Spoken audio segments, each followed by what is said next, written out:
Columbus police are investigating a shooting that left one person injured. This happened just before 9 o'clock this evening at the intersection of Fairwood Avenue and Fairbank Road. This is a live look at the scene. You see those flashing lights. Police are still on that scene in South Columbus. Police telling us now a woman was taken to Grant Medical Center. No word on her condition or her name at this time. Police also have not released any suspect information at this point, but we will continue to follow this breaking story on air and online. So stay with us for the very latest information at NBC4i.com. Other news today, colorful crowds packed Columbus and its businesses today as it celebrated Pride Weekend.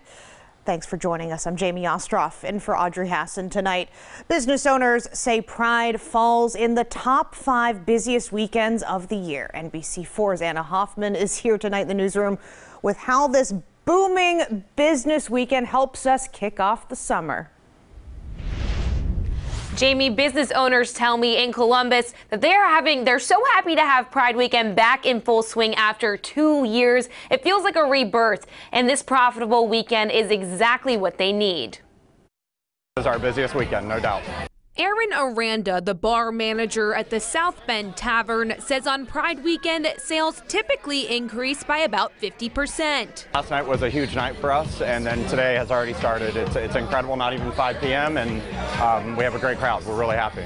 He says this year's Pride celebration already feels bigger than in 2019, both economically and spiritually. Kind of a rebirth of Pride here in Columbus, and it seems like downtown was busier than ever, so we're extremely happy about that. Aranda says the people that come on Pride normally continue to come back and spend money throughout the summer. The South Bend is one of dozens of LGBTQ-owned businesses in Columbus. Just around the corner is another, Cavan's Irish Pub. Bartender Megan Dunn says Pride Weekend is no ordinary weekend. It is our bread and butter. Dunn says Friday night sales doubled a normal Friday night, bringing in people from all colors of the rainbow. I'm going to say it's probably going to be busier this year because more people are ready to just come back out. No pun intended.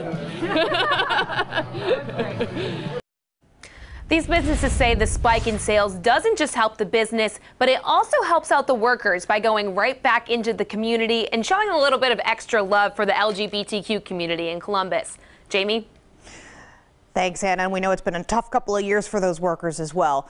Now, of course, Columbus did celebrate Pride Month with the parade today. We were there. The annual Stonewall Columbus Pride March and Festival kicked off Friday with celebrations at Goodale Park, and NBC4's Austin Martin shows us all the festivities.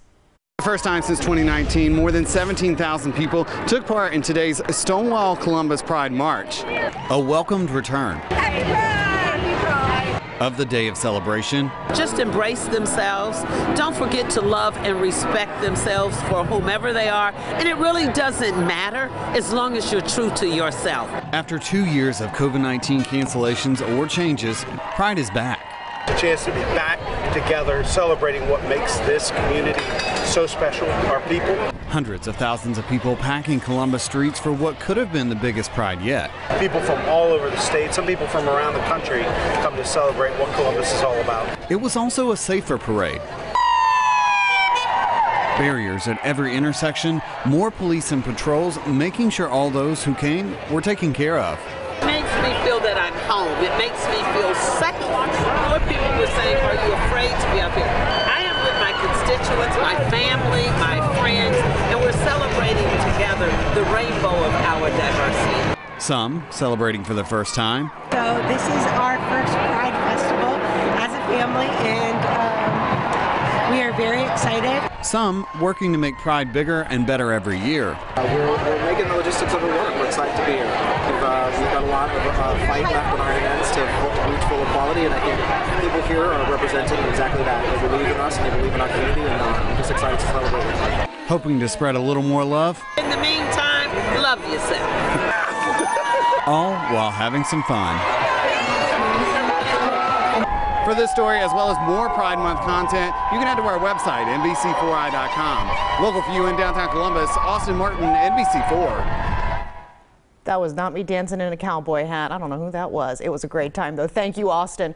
All right, we do have an update for you from AEP tonight. Nearly 8,000 customers remain without power 5 days after severe storms hit central Ohio. The power company says more than 350 poles and 2,100 spans of wire are still in the process of being replaced. Worcester, New Philadelphia, that's in Northeast Ohio, and Mount Vernon in Knox County were the hardest hit areas. AEP says extra crews were sent there today, both of those areas. Mount Vernon is expected to be 90% restored by noon tomorrow. As for Coshocton County, power there was expected to be fully restored by 11 o'clock tonight, just moments ago. The Centers for Disease Control and Prevention Advisory Committee endorsed Pfizer's and Moderna's COVID-19 vaccines for small children today. The unanimous endorsement of both vaccines follows the Food and Drug Administration's authorization of those shots on Friday. Pfizer's vaccine is for children ages 6 months to 4 years old. Moderna's is ages 6 months to 5 years old. Both brands have different doses and different dosing schedules. Today's vote was the last step before the CDC director, Dr. Rochelle Walensky, can issue her final sign-off. Still ahead, a celebration of freedom. We'll show you how the community is marking Juneteenth this weekend in Columbus. And Jamie, what a refreshing change. Highs in the 70s after a week in the 90s.